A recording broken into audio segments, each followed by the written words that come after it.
Hi, my name is Michael Santos, and I am back with another version of the Straight A Guide program. This is all part of Earning Freedom, the mastermind course, where I try and share strategies that masterminds taught me and helped me get through prison. I know a lot of the listeners are locked inside of prisons. I don't know whether you have had an opportunity to watch this course from the beginning, but basically what I'm trying to do is share the strategies that I hope will give you strength and give you power and give you some insight on how to reject the negativity and the difficulties and challenges of living in prison and instead start focusing on the type of man you want to be when you get out. I want you to be focusing on how you can create opportunities out of nothing, because even if you're locked in a cell, right now there are steps that you can be taking to begin climbing your way out. And I don't know if that means climbing your way out of a segregated housing unit back onto a general population yard in a high security penitentiary, or from a jail to the prison, or from a high security prison down to a medium or a low, or a camp or a halfway house. I have no idea where you stand. All I know is that the decisions that an individual makes while he or she is in prison those decisions have a fundamental influence on prospects for release, success upon release.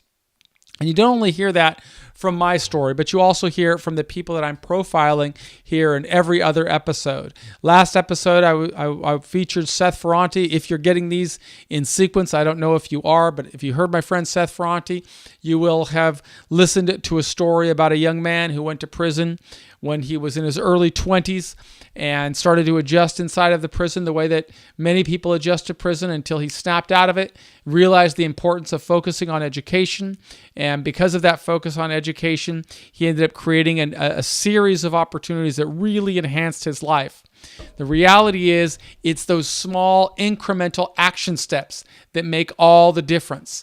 And that's what this lesson is all about. You have the PDFs, so you know what I wrote about. There's no reason for me to be going over or rather reading, which you can read on your own. I'd rather just take this time to talk with you and maybe talk with you a little bit about how action steps helped me, and hopefully that you'll see in that message that the decisions I made in prison opened new opportunities, but you will also see them in the people that I am profiling. I know that the next episode features my friend Rodney White, who served time in many high security prisons, spent a lot of time in the box, eventually snapped out of it, started making better decisions, and now he has emerged from prison, worked as a professor at a college, created programs that he has sold, and is currently working as a kind of reentry specialist or jobs coordinator for the Virginia Department of Corrections. And it's just, these are amazing stories, but what they all have in common is that everybody who is on this path, they really begin to make those decisions inside of a prison cell, and those decisions have an enormous influence on positioning people for success when they get out. If you've had an opportunity to read any of my books, you will know that I was blessed to become exposed to this thinking these lessons that masterminds teach when I was very early in my sentence. And because I was exposed to those principles of identifying the values by which I wanted to live early, it made all the difference. It helped me make decisions while I was inside that limited my exposure to the volatility of the penitentiary. It allowed me to begin setting very clear goals that I could work toward every single day. And those little action steps that I took in the beginning began to open new doors for me. And when I look back, or when I say where I am right now, without a doubt, every benefit or blessing in my life, I give praise or thanks to those blessings that I received very early on in my prison sentence when I learned to begin reading books, when I learned to begin using a pen, nothing more than a pen and a piece of paper, to write to universities and let them know I don't have any money, but I really want to do better. That was an action step. And that action step was predicated on me, first of all, articulating my values and setting clear goals. By writing that letter to those universities, I was able to find my way into a school that I could start working toward a university degree. And as I earned those university degrees, more opportunities began to open. I began to find mentors that would come into my life, and those mentors would open opportunities for me to write chapters for their books and eventually write books of my own. In fact, you see a couple of those books right behind me. And that work really opened opportunities for me. But had I not taken those initial action steps in the beginning, I would have just been serving time. I can still remember when I got transferred from a low security prison to a minimum security camp, and the camp I went to was in Florence, Colorado. And my first job being there at that camp was working in the laundry in the ADX.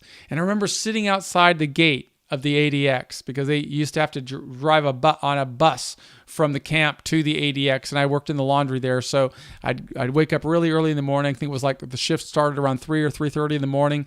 I'd hop on the bus, drive over to the ADX. We'd work several hours, and in the early afternoon, we'd wait outside the gate to be taken back to the camp. And I remember sitting on there on those steps one time and watching as that bus came in and the windows were all blacked out, and I saw guys going inside, and I remember feeling this great sense of empathy for those people on that bus because I knew that they were going into the ADX and I was going to the camp, and I knew a lot of the people on that bus were guys that I started serving time with inside of the USP. And when we started, my sentence was longer than theirs. Now, I don't know what happened. I don't know what complications resulted in them being brought into that environment where I was going back to a camp. But I remember thinking at that moment, man, I'm so thankful that I learned from masterminds, and it caused me to think more about the action steps that I was taking, because that's what made all the difference. That was the reason that I was able to conclude my sentence inside of camps where I had a number of opportunities opening for me. And I want everybody who's going through this course to experience that same level of growth. I don't want to read stories about more people in prison whose sentences are being extended either through the loss of good time or who are serving terms longer than necessary inside segregated housing units. I want people to recognize that there is a pathway out, regardless of what bad decisions you've made in the past or anybody's made in the past, or what current circumstances are keeping an individual in a difficult situation. I feel very passionately that any individual can sow seeds for a better life. And I try to share that message not only through my own experiences and stories, but through the interviews that I do with other people. And it's really important for me to share that message of the Straight A Guide. And just to articulate it really quickly again, the first step on this is you've got to define success in your life. You've got to define the values by which you are going to live.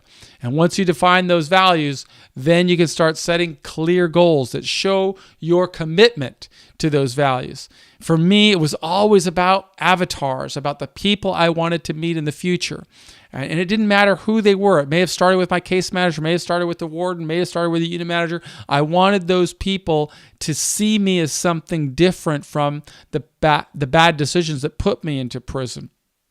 I mean, the reality is I made a lot of bad decisions, and maybe I got caught for selling coke, but the reality is my bad decisions began long before that by choosing the wrong friends.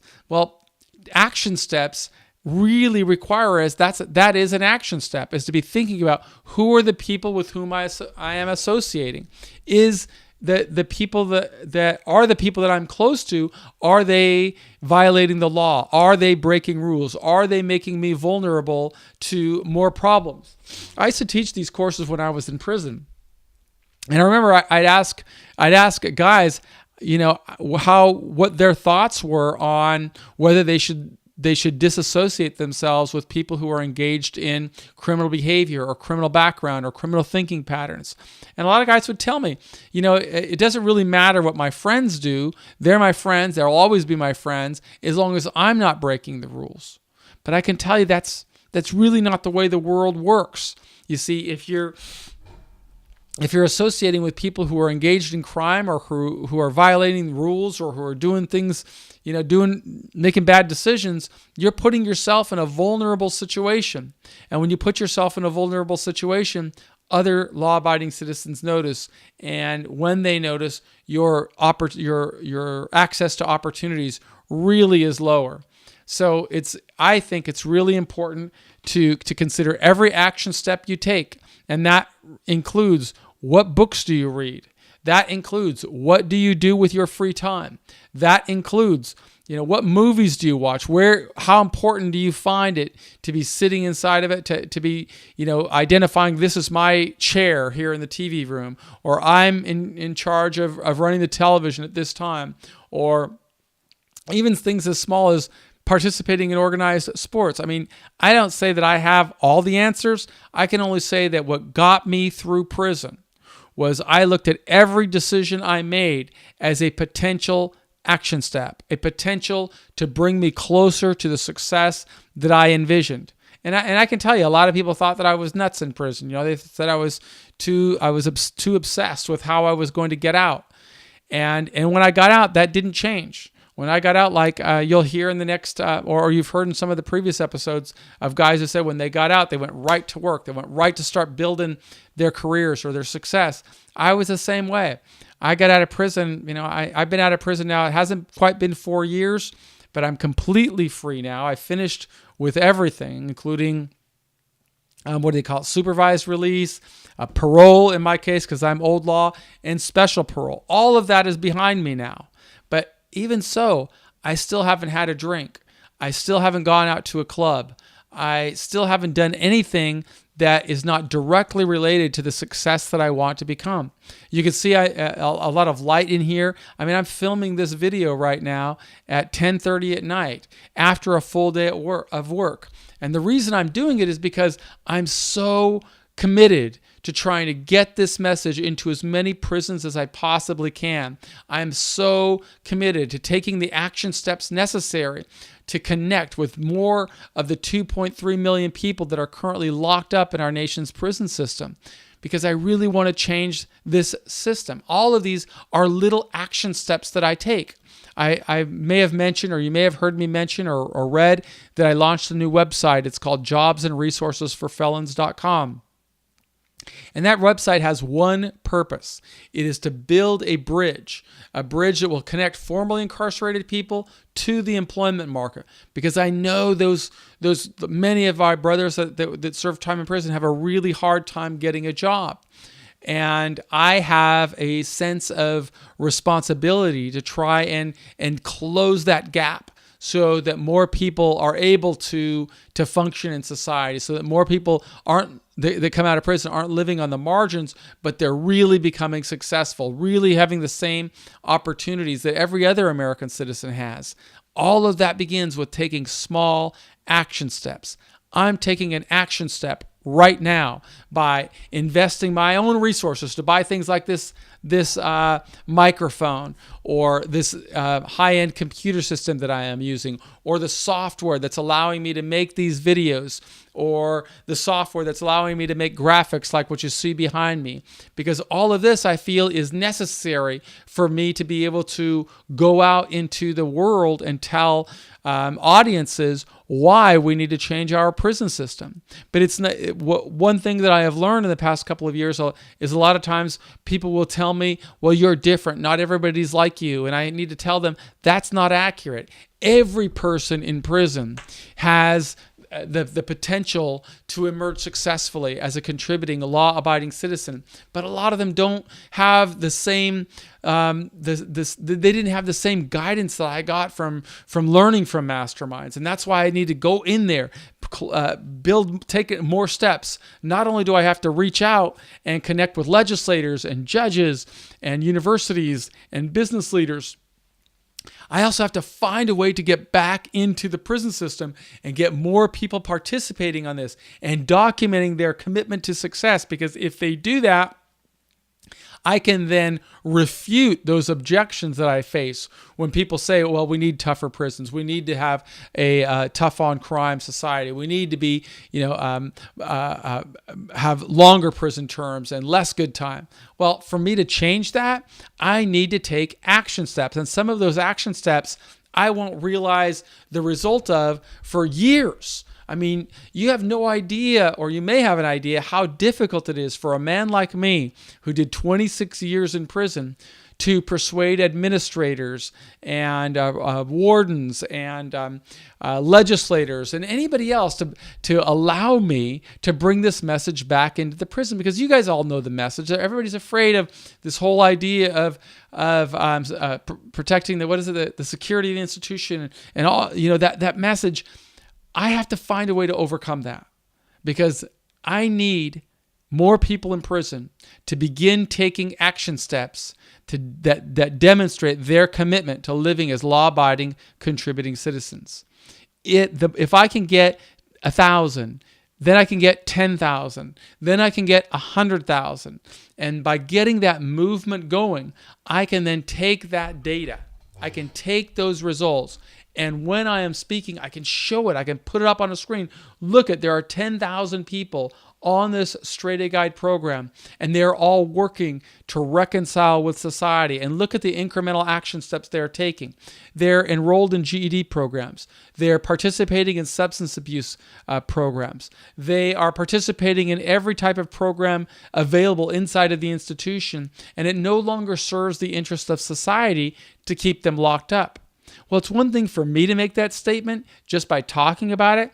It's another thing for me to be able to show how many people are working hard. And that's why I've asked you, reach out to me. Send an email to michael@michaelsantos.com, and I will have some of the college interns that volunteer to work with me go into that CoreLinks system or JPay system or whichever system is being used. They will cut and paste your answers to the questions that I ask, and they will publish them on our website, jobsandresourcesforfelons.com. And whenever I go out to speak, I am going to be pointing the highlight at you, at people who are inside of prison and working to prepare themselves for success. That's the action step that I need to show. I can't just be talking about it. I've got to show that people are using these concepts to change their life. They're using these concepts to earn freedom. They're using these concepts to position themselves for all of the success that awaits them if they're on this deliberate path. That's what the action program is all about. And I am hopeful that each of you will take action steps to change your life. You will begin thinking about, what can I do while I'm in here to position myself for a life that is better when I get out. And the more you think about it, even the act of thinking about it is an action step, and it helps you. And let me explain to you why. You are going to, in time, sit across the table from somebody who has influence over your life. I called them avatars when I was going through prison. I called them people who I knew could have an enormous influence on my prospects for success. You can do the same thing.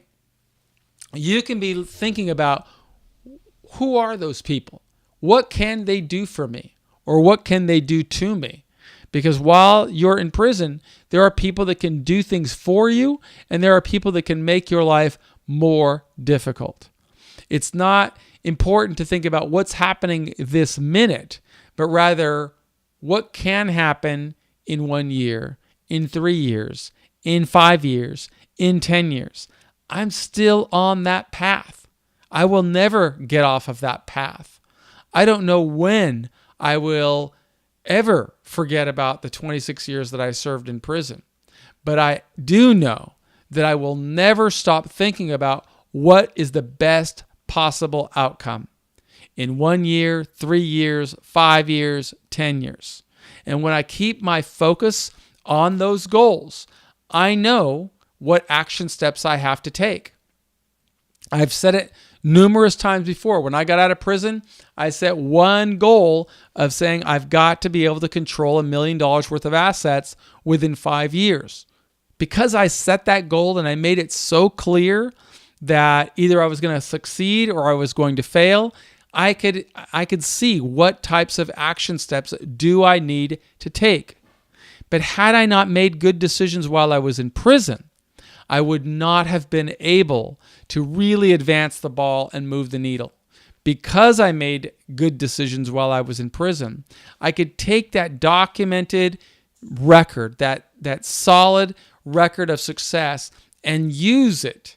It's like other authors have spoken about this. It's like making deposits in a bank. I had a lot of deposits in the bank by the time I got out of prison. I had 26 years worth of deposits. I'd published books from prison. I got married in prison. I put my wife through school while I was in prison. I earned university degrees while I was in prison. All of those little steps that I took made it more likely for me to succeed when I went to a real estate developer and asked him to finance me on my first piece of real estate. All of those little steps made it more likely when I went to investors and I asked them, look, I want you to see me not for who I am now, a man who just got out of prison, but rather what I'm going to be in 5 years and the value I can bring to your organization. By taking all those steps, those little steps, I was in a position to begin negotiating those kinds of deals. But again, it all started when I was in jail. And that is the message that you've heard from every single individual that I have profiled on this show. And I can't wait for you to meet my friend Rodney, who I'm going to profile next. Rodney's just an awesome guy because he's talking about how he wasted the first 10 years of his prison sentence or something like that by just being in the mix all the time, spending a lot of time in the box. At one point, he said that he had a goal of trying to get to every USP in the system because he thought that's how he was going to make his bones. But it wasn't until the light went off and he realized, man, I don't know what I'm going to do when I get out, that he had to go into overdrive and start participating in school projects.